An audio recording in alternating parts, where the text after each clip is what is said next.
This is Atco. I'd like to have another video of my collection. I've picked up different things, mostly a lot of things around the 60s and 70s that I grew up. And I've collected these things and put them into my game room. I want to start going into some of these things and discuss these things with people, and hopefully they'll remember some things that meant something to you. Before I go into that though, if there's a theme that I have in my game room, it's music.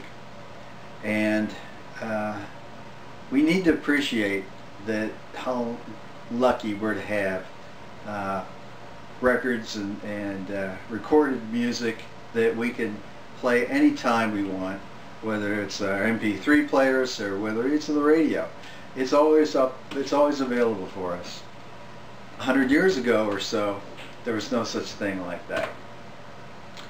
If you wanted to hear music, you either sang, or if you're lucky, you had maybe in your house an organ or maybe a guitar, but for the most part there wasn't any music available unless you went out somewhere and had some live. But things changed when there was an inventor named Thomas Edison who did the first recording and made the first records. Thomas Edison invented this phonograph in 1877. No power, there was no electricity, there was no amplification. He just knew that there was a vibration from sound. Why isn't there some way that we can record that vibration? So if we could pick up that vibration and focus it somehow to a little needle or any sharp, the vibration will go all the way down to the needle, and if that needle feels the vibration, can it record? So he thought any kind of a soft type material would feel that vibration and would etch that into the media. Well, I think he used just some tin foil or something real soft, and then had the thing change, of course, had to keep turning the media as the vibration would fall.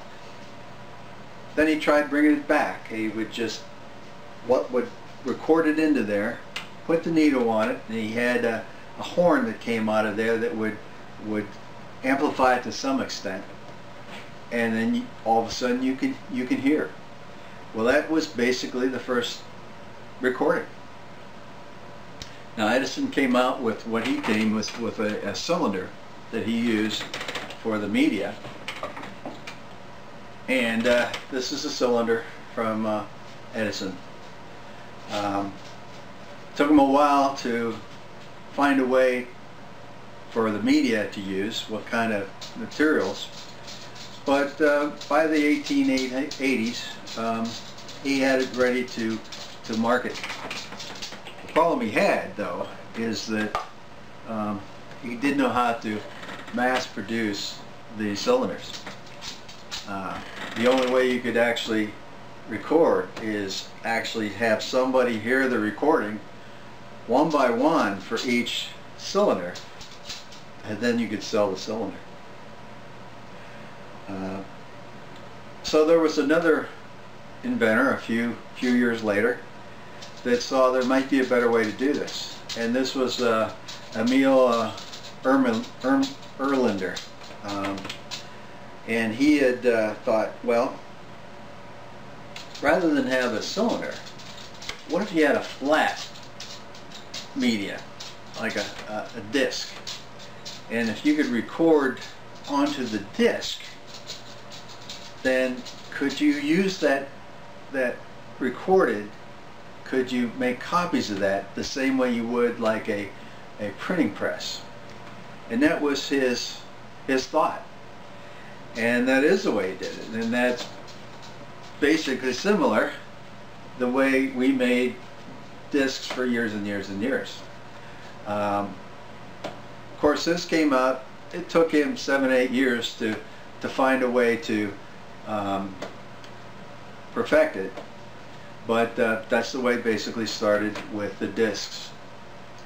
Now, Emil Erlander had another engineer that helped him to find a motor to work with his player, because when he came out with his first machine, which was in the end of the 1800s, you'd have to crank it by hand to hear the sound, so there was no real constant speed. So he had this engineer named Eldridge Johnson, and he designed a motor for it, a wind-up motor, of course, but it would keep the speed in constant. So the two of those together and made a pretty good system. But for one reason or another, Erlander decided to sell the patent to Johnson. Johnson thought he could even improve more the disc to at least make it as good as the cylinders that Edison has, and he made a better machine, and he created himself a new company, and he called the company Victor, and that was in 1901. Starting from the 1900s, we had two different types of technology for recording and playing music. We had cylinders from Edison, and now we got Victors that will make his discs. Okay, now this was pretty much it during the 1900s. There was a few other manufacturers doing it, but these two were basically the real technology that was happening.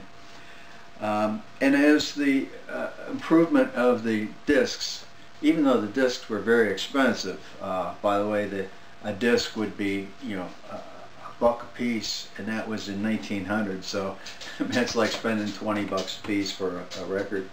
But people liked the discs, and by the middle of the 1900s, so maybe like 1905, 1906, Edison had the peak of his sales. He still had probably most of the market, but he was starting to lose his market to Victor.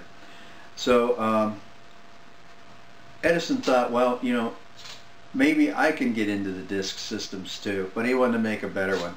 The one big problem with the Victors is that they used a media called shellac, and the shellac has some good sides, but on the bad side is if it drops, it just shatters.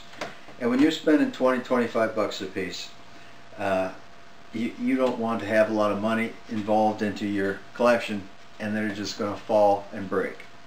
So Edison thought one thing he could do is make one that's a lot lasts a lot better and a lot more durable. Edison thought, well, let's not use shellac. Let's use composite. Use things like clay and wood pulp, and you drop one of these and it's not going to break. This thing's very thick. It's probably thicker than 4 or 5 of those regular records, and it's very heavy. It's a 1/4 inch thick, but it lasts, and it wears better too. Edison, this technology of recording his needle is different as well. The technology is a little different, and he used his discs as diamond discs, and he called them diamond discs because there actually was a diamond in the needle. So he came out with his system around, I think it was around 1910, 1912. Alright, so now from 1910 up to 1920, there's 3 different technologies that none of them are compatible with each other. You could have the cylinders, you could have the Victor, you could have the diamond discs. the market was still very popular, and there was a market for all three, but they were not compatible. Then in 1920s, radio came out, and this started creating a big problem with the industry. For short term, people thought that the record business is going to be obsolete. I mean, why would you spend this kind of money for records and things when you can get the radio for free? So Victor and Columbia and a few other companies decided there's got to be a way to bring the price down on these records. And they did. They started as low as 10% less, and I think before too much longer it was 90% cheaper than it has been. As the price started going down, Edison did not have a way to make his that much cheaper, and he started losing his sales because of the cost of the records. So Edison finally had to close his manufacturing of the diamond discs, and that was at the end of, I think it was even 1929 that he stopped. During the middle of 1920s, the cylinders had become obsoleted, and basically what was becoming left then the standard was what we know as the 78 record. 78 didn't actually get the speed completely standardized until the 20s, but from that point on, the technology pretty much stayed for another 40 years. So we need to realize what had happened in those years is early exciting time, and that's where we enjoyed that music. So that's just a little history of the very early of the industry, and what I'm going to do after that is I have one of my oldest player. I've got a Victrola from Victor. Victor came out with their player in 1901, and they had their first Victrola in 1906. And the first ones were all with the big horn would come out, and people didn't like having the big horns out there. And Victor had an idea that, hey, if I could put the horn inside of the cabinet, it'd be more of a nice piece of furniture, and people might like it. So the first, he called that model the Victrola, and that was the first one was 1906. My unit that I have right here was manufactured in 1923, and I'm going to play a song here after that. You got to realize the way it sounds.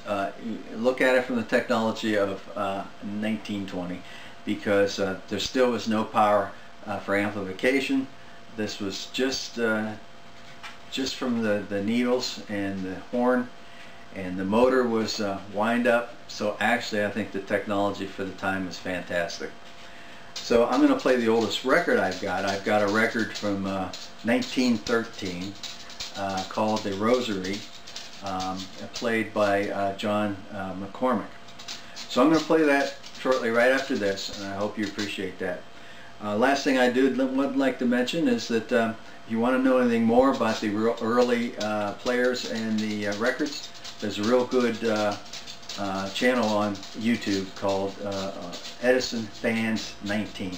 Edison Fans 19. So you might want to take a look at that.